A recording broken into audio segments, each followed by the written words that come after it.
Hello friends, welcome to secret of Samayal. இன்னைக்கு நம்மளோட சேனல்ல நாம பார்க்க போறது ஒரு வெண்டைக்காய் தீயல். நம்ம எப்போதும் செய்யற புளிக்குழம்புல இருந்து இது ரொம்பவே வித்தியாசமா இருக்கும். கொஞ்சம் கேரளா டச்சோட இருக்கும். சாதத்து கூட ரொம்ப சூப்பரான ஒரு காம்பினேஷனா இருக்கும்.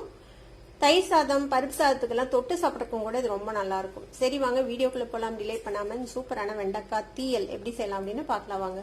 வடச்சட்டி எடுத்துக்கோங்க. இதுல வந்துட்டு கொஞ்சமா தேங்காய் எண்ணெய் விட்டுக்கலாம். ஜஸ்ட் ஒரு டீஸ்பூன் விட்டுக்கோங்க.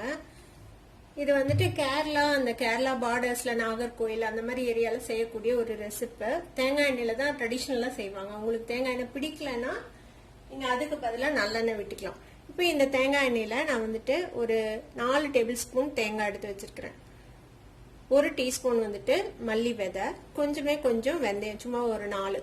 இப்போ இதை வந்துட்டு இந்த எண்ணெயில போட்டு நல்லா செவக்க வறுத்துக்க போறோம். இப்போ இதை ஒரு மீடியம் ஃப்ளேம்ல வச்சுட்டு இந்த தேங்காய் வந்துட்டு நல்லா செவந்து வரணும். அந்த அளவுக்கு வறுத்துக்கணும்.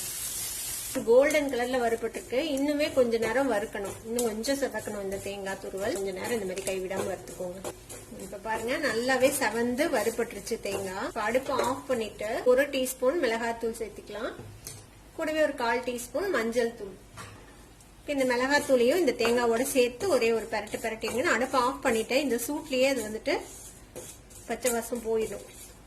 இப்ப இது ஆறட்டும். ஆறுனதுக்கு அப்புறம் இதை வந்துட்டு மிக்சியில போட்டு அரைச்சிக்க போறோம். ஒரு வடச்சட்டி அடுப்புல வச்சிருக்கிறேன். இதுல வந்துட்டு திருப்பவும் தேங்காய் எண்ணெய் கொஞ்சம் விட்டுக்கலாம். தேங்காய் எண்ணெய் வேண்டாம் அப்படின்னு நினைச்சீங்கன்னா தேங்காய் எண்ணெய்க்கு பதிலாக நல்லெண்ணெய் விட்டுக்கோங்க. அதுவும் ரொம்ப நல்லா இருக்கும். நான் வந்து ஒரு 150 கிராம் அளவுக்கு வெண்டைக்காவை இந்த மாதிரி கொஞ்சம் நீல வாட்டில் நறுக்கி வச்சிருக்கிறேன். இதை வந்துட்டு நம்ம வதக்கிக்கலாம் முதல்ல. இந்த எண்ணெயில இந்த வெண்டைக்காய் கொஞ்சம் நல்லா வதங்கணும். ஒரு பாதி அளவுக்கு வெந்துடணும். அந்த அளவுக்கு இதுல வதக்கிக்கணும். இது வதங்கட்டும். இப்ப நம்ம வறுத்ததை மிக்சி ஜாருக்கு மாத்தி வச்சுட்டேன். இதை வந்துட்டு தண்ணி விட்டு நல்ல ஸ்மூத்தான ஒரு பேஸ்டா அரைச்சு எடுத்துட்டு வந்துடலாம். இப்ப இந்த அளவுக்கு நல்லா ஸ்மூத்தா அரைச்சாச்சு. முடிஞ்ச அளவுக்கு நல்லா ஸ்மூத்தா அரைச்சு எடுத்துக்கோங்க. இப்ப இதுல ஒரு பெரிய நெல்லிக்காய் அளவுக்கு புளி கரைச்சி வச்சிருக்கிறேன். இந்த புளி தண்ணியை வந்துட்டு இதுக்குள்ள விட்டு கலந்து விட்டுறலாம்.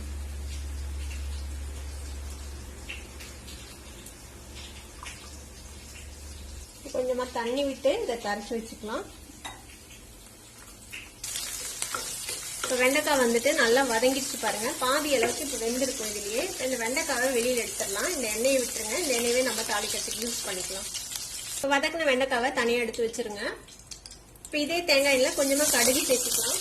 நான் ஒரு 7-8 சின்ன வெங்காயத்தை இந்த மாதிரி நறுக்கி வச்சிருக்கிறேன். ஒரு 4-5 பல் பூண்டு அதையும் எடுத்து வச்சுக்கோங்க. கொஞ்சமா கருவேப்பிலை.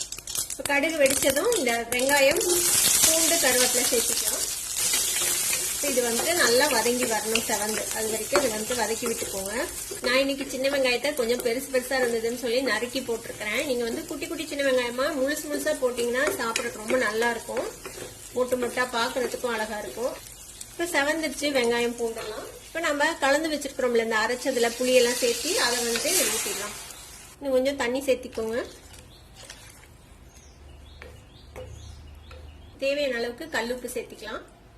ஒரு கொதி வரட்டும். அதுக்கப்புறம் நம்ம வெண்டைக்காவை சேர்த்துக்கலாம் உள்ள. பாருங்க குழம்பு நல்லா கொதிக்க ஆரம்பிச்சிருச்சு. இந்த ஸ்டேஜ்ல நம்ம வதக்கி வச்சிருக்கிற இந்த வெண்டைக்காவை இதுல சேர்த்திடலாம். அடுப்பை நல்லா லோ பண்ணி வச்சு மூடி போட்டு நம்ம இதை வந்துட்டு நல்லா வேக விட போறோம். இன்னும் பாதி அளவுக்கு இந்த வெண்டைக்காய் வந்துட்டு குக் ஆகணும். ஒரு 5 நிமிஷம் அப்படியே லோ ஃபிளேம்ல வேக. ஒரு 5 நிமிஷம் ஆச்சு. நம்ம வெண்டைக்காய் போட்டு வச்சு ஓபன் பண்ணி பார்ப்போம். பாருங்க நம்ம விட்ட எண்ணெயெல்லாம் நல்லா பிரிஞ்சு வந்துருச்சு. குழம்பும் பாருங்க நல்லா திக்காயிடுச்சு. ஏன்னா நம்ம தேங்காய் அரைச்சு ஊத்தி இருக்கிறோம்ல, அதனால திக்காயிடும் நல்லா. பாருங்க சூப்பரா நம்மளோட வெண்டைக்காய் தீயல் ரெடி ஆயிடுச்சு. வெண்டைக்காய் வெந்துருச்சு அப்படின்னு செக் பண்ணிருங்க. இது வந்து நல்லா சாஃப்டா வெந்துருச்சு. நல்லா பிஞ்சு வெண்டைக்காயா இருந்தா சீக்கிரமே வெந்துரும். செக் பண்ணிட்டு இறக்கிட வேண்டியதுதான். நம்மளோட வெண்டைக்காய் தீயல் ரெடி ஆயிடுச்சு. அவ்வளவுதான். அடுப்பு ஆஃப் பண்ணிடலாம். செம்ம டேஸ்டியான இந்த வெண்டைக்காய் தீயலை நீங்களும் ட்ரை பண்ணி பாருங்க. ட்ரை பண்ணி பார்த்துட்டு எப்படி இருந்தது அப்படின்னு எனக்கு கமெண்ட்ஸ்ல ஃபீட்பேக் கொடுங்க. இந்த வீடியோ உங்களுக்கு பிடிச்சிருந்ததுன்னா சப்ஸ்கிரைப் பண்ணுங்க. பக்கத்துல இருக்கிற பெல் ஐக்கானையும் கிளிக் பண்ணுங்க. அப்பதான் என்னோட ஃபியூச்சர் நோட்டிபிகேஷன்ஸ் உங்களுக்கு உடனே வந்து சேரும். லைக் பண்ணுங்க, ஷேர் பண்ணுங்க. தேங்க்யூ ஃபார் வாட்சிங் வீடியோ வியூவர்ஸ். Bye by.